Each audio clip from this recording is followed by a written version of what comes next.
Hi, everybody. When Pastor Rob and Holly accepted the call in December of 2019 to be the interim pastor of Saddleback Berlin, none of us could have foreseen what the next year would bring. The McGees were new to Berlin, and they were new to this church, and yet God brought them at just the right time and tapped them to lead us through this pandemic. And to say it's been difficult is an understatement. Frankly, I am amazed at their capacity to endure and to hope and to believe and to love.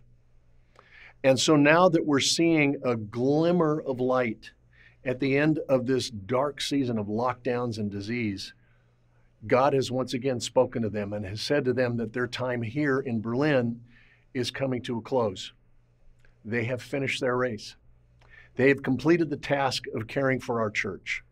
And so now it's time for a handoff. And we owe a deep debt of gratitude to Rob and Holly for their service to this church. I do not believe that Saddleback Berlin would exist today if it were not for the sacrifice of Rob and Holly and Silas and Ruby McGee. So Rob and the family will be moving back to California at the end of August to rest, to re-energize, to move into a new leadership role here at Saddleback Church in California. So the question then is, well, so what happens next? Especially in light of Pastor Rick's recent announcement that we're beginning the process of finding Rick's successor. Well, some of you are probably asking, what does all of this now mean? All this change, what does it mean for Saddleback Berlin? Well, first of all, let me say that we are committed to the success of Saddleback Berlin. We have no intention of leaving Berlin. We believe in this church. We believe God called us here. We believe God has a plan for this city, and we believe in you. So it's a new day for Saddleback Berlin. We see this as an opportunity to grow and expand the influence of this church in Berlin. We are about to sign, you'll hear more details later, but we're about to sign agreements for a new home for our church. So in the next couple of weeks, you're going to hear about that. But it's also an opportunity for new leadership. And that mantle of leadership going into our next season of growth as Saddleback Berlin is being picked up by Tony Krönert. Now, many of you know Tony's story. Tony gave his life to Jesus Christ here at Saddleback about 7 years ago. He was the first person baptized here. And over the last 7 years, Tony has served as a leader in many volunteer roles. Tony has so clearly demonstrated God's call on his life into full-time ministry. I recognized it in Tony a couple years ago during one of my many trips to Berlin. We had gotten together for breakfast at the hotel where I was staying. And as Tony was sharing with me his life story and his passion for Jesus and for the church, I began to talk to Tony about God's purpose for his life. I knew that God was calling him into pastoral ministry. It was so evident to me. I could see it so clearly. And it wasn't long before Tony knew that God was calling him into pastoral ministry too. So Tony enrolled in seminary at his own expense while he was still working in business. And then in April of this year, of 2021, Tony and Tabea took a big step of faith when Tony stepped out of a successful, comfortable career in business to step into full-time ministry as the 101 director for Saddleback Berlin. And now, with Rob's time in Berlin coming to a close, Tony is taking another bold step toward becoming what God designed him to be, a pastor. And so we have asked Tony to take on the role of interim campus pastor of Saddleback Berlin. Now, we're not asking Tony to be the preacher. As you all know, Pastor Rick is the primary teacher of this church. But the role of the campus pastor is to lead and care for the congregation. The campus pastor shepherds us and manages the life and the health of the church, keeping the weekend services going, small groups, class, all of our ministries, all of that.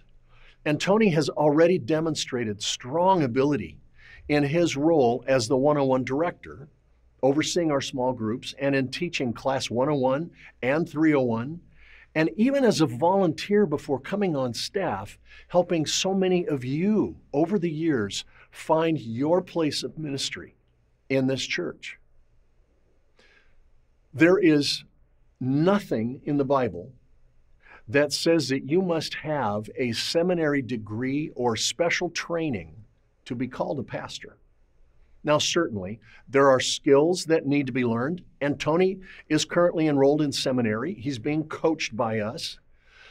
But most of those skills can actually only be learned on the job.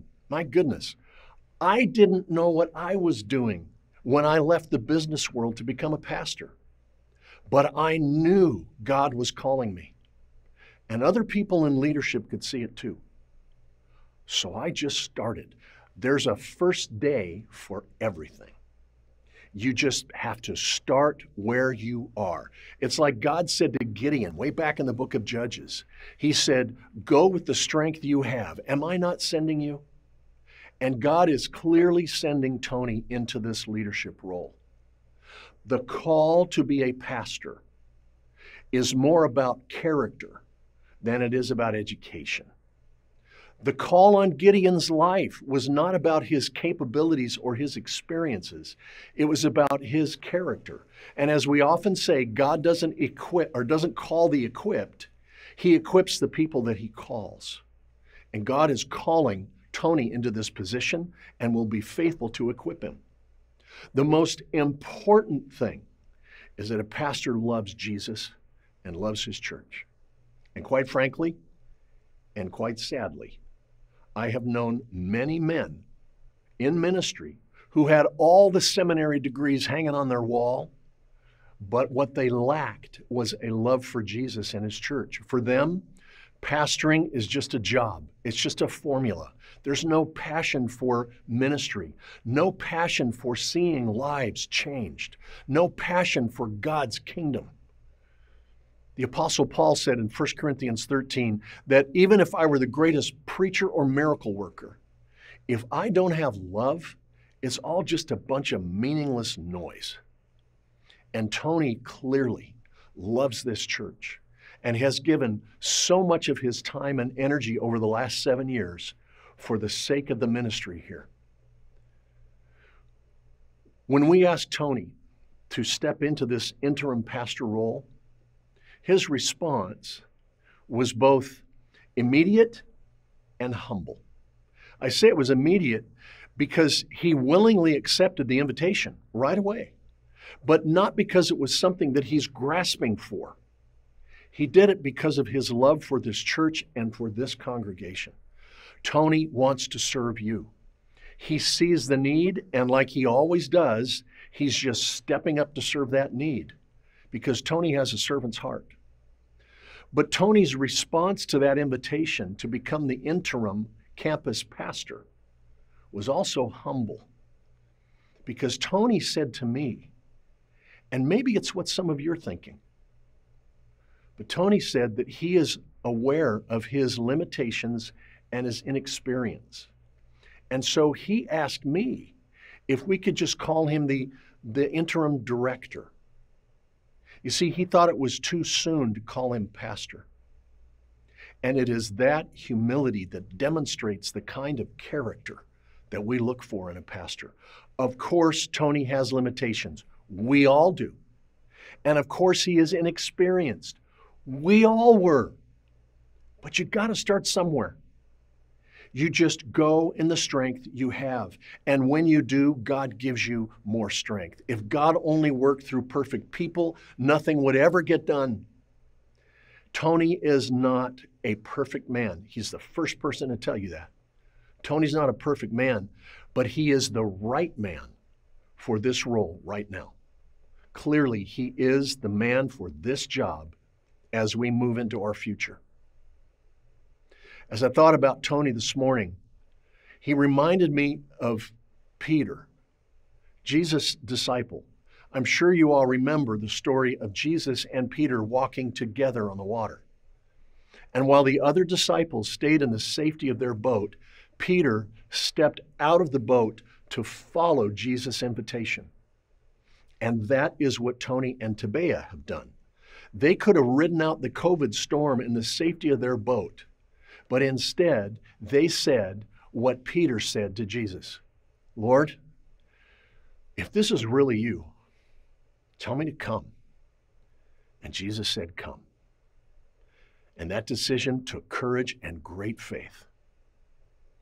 And Tony, my brother, I would say to you today, keep your eyes on Jesus. It was when Peter took his eyes off of Jesus and looked at the storm around him that he began to sink. So stay focused, my brother. Now, what about all of you who are listening to me today? This is your opportunity. You are not in this church by accident. God brought you here because there's something that He wants to do through you individually and through all of us together to serve the city of Berlin. So on behalf of Pastor Rick and the leadership of Saddleback Church, I am asking you to pray. Pray for Tony and Tabea. Pray for Mary Peely. My goodness, her brilliance and dedication to this church are like the glue that holds so many of the pieces together. Pray for them. Pray for the rest of our leadership team for strength and for wisdom. And then pray for yourself and ask the Lord how He wants you to serve your church as we enter this new season of life at Saddleback Berlin.